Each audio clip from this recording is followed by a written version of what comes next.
see him because they're laying down. I see everything. You sit in the back of the chair and you whisper.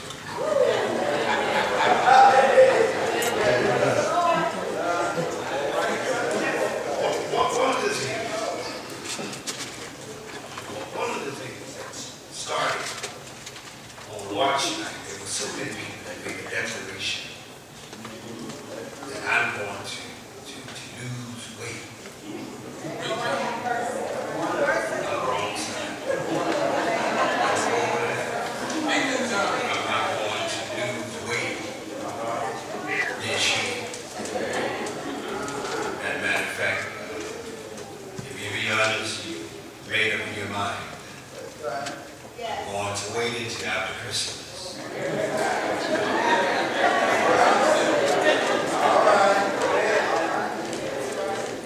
Oh, what a wonderful justification. And if I finish Christmas dinner, then maybe I have head start on trying to lose some of these pounds. And it's amazing to me that there are many of you that are sitting here this morning, and I came to disappoint you. That you will never be high school skinny again.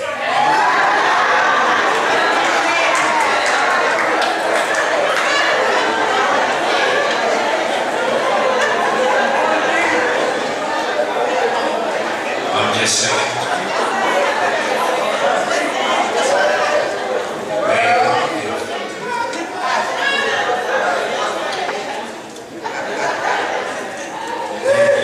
You might as well throw some of that stuff away. Give it to me, because you will not get in it again.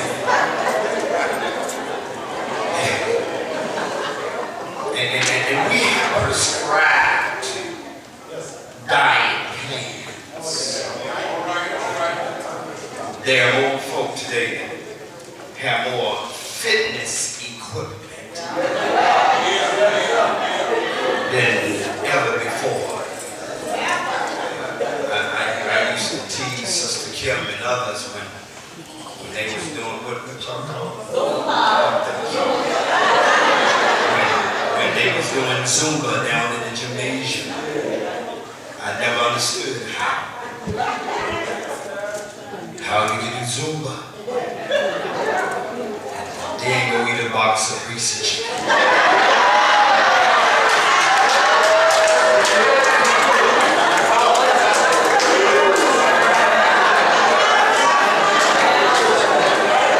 And the worst thing about it, be proud about it. And I used to ask the question, is Zumba happy? And every time I turn around, I see something talking about, I need to do something about this weight. They even have television shows that help you exercise. Matter of fact, I got a couple of you in here who tell the truth. You bought tapes. You got your little weed. And you've been dancing to the tape, and for some reason, it hadn't worked.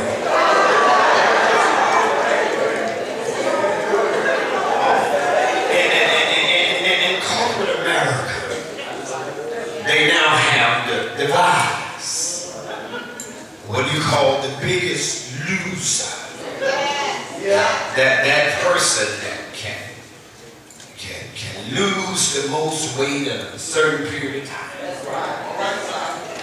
They will get a certain amount of money. I want to draw your attention this morning to the reality television show. Y'all got time? Called The Biggest Loser. The Biggest Loser started in 2004. Matter of fact, if you know the history strip. The show centered around folk that were overweight. Matter of fact, every last one of them, they were overweight contestants.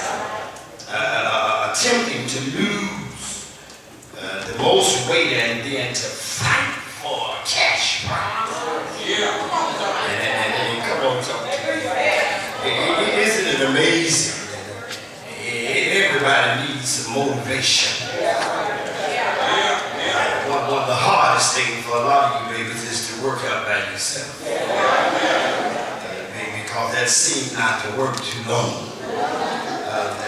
There's a different variations of the Biggest Loser around the world. Each country has made its own adaptation to the show.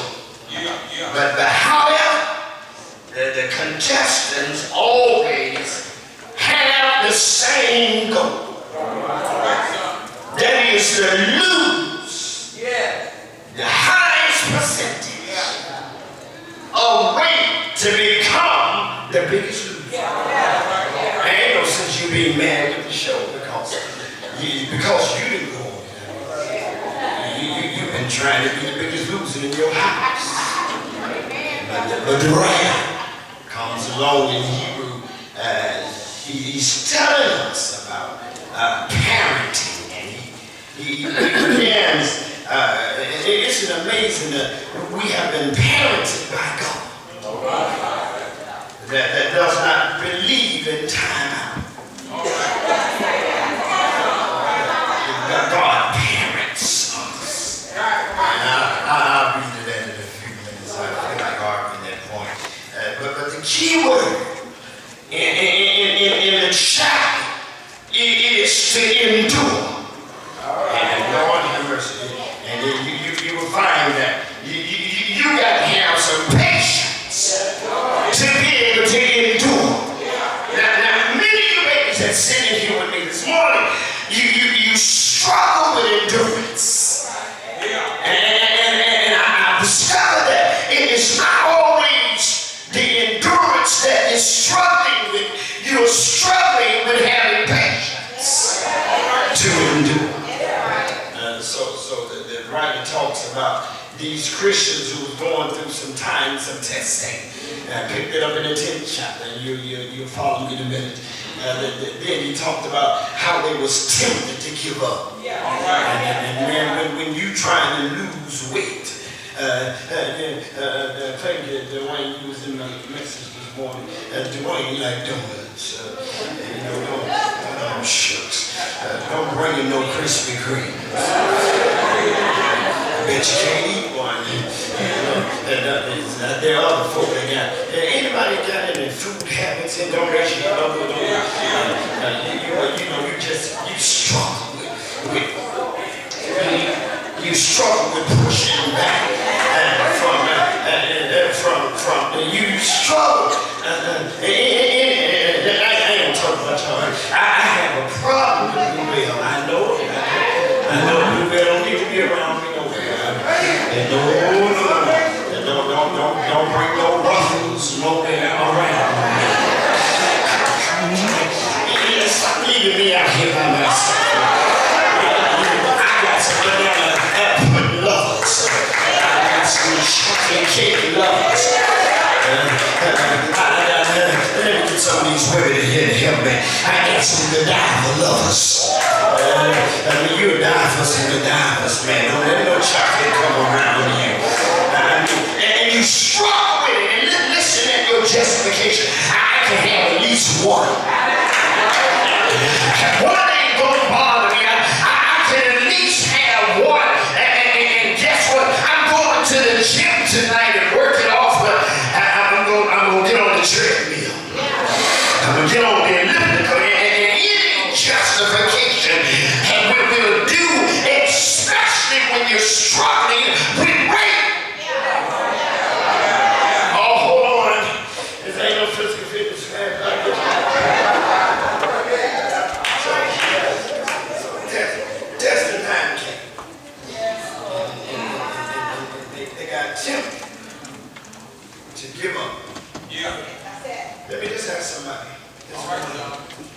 how many of you tempted sometimes to throw the towel?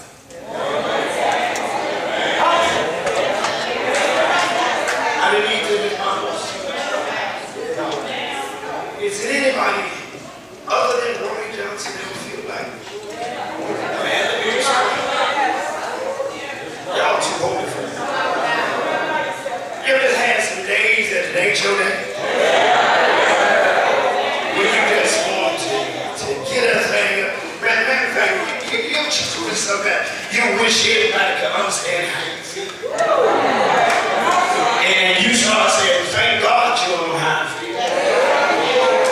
Matter of fact, if everybody sitting next to you really realized what you were going through, they would get up and move away from you. For the fear that it would rub off on them. The right comes along.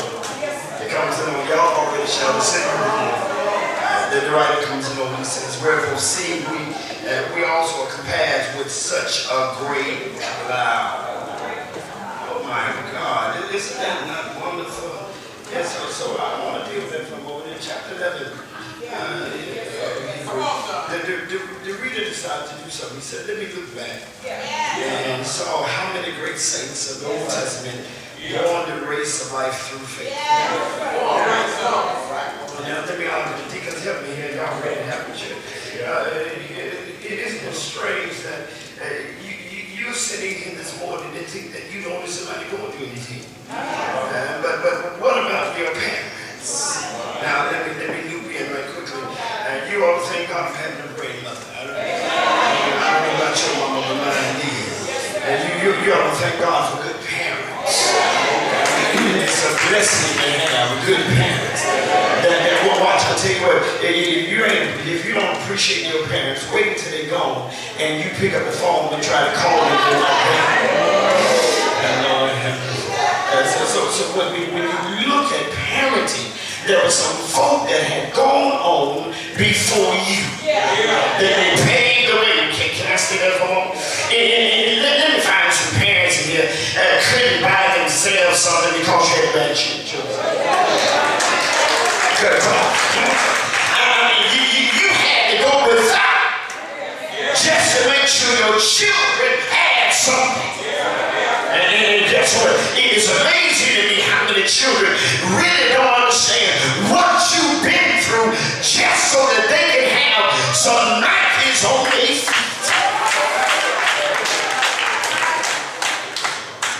So the writer urged him, he says, I'll tell you what you need to do now. Guess what? You need to look to Jesus. And have their faith, and guess what? You need to have some hope and some strength.